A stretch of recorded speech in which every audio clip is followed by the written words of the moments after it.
عبداللہ صاحب انڈیا سے کہتے ہیں فرض نماز کی پہلی رکعت میں سورہ فاتحہ پڑھنا بھول جائے تو کیا حکم ہے، اور سورت پڑھنے کے بعد یاد آئے تو کیا حکم ہے؟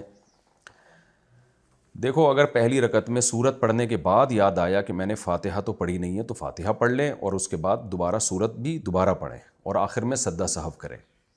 اور اگر سورت پڑھنے کے بعد بھی یاد نہیں آیا، رکوع میں جانے کے بعد یاد آیا ہے، تو رکوع چھوڑ کے کھڑے ہو جائیں، سورہ فاتحہ پڑھیں، سورت ملائیں، اور اس کے بعد دوبارہ رکوع کریں اور دوبارہ سجدہ سہو بھی کریں۔ پھر آخر میں دوبارہ کا مطلب یعنی سجدہ سہو بھی کریں۔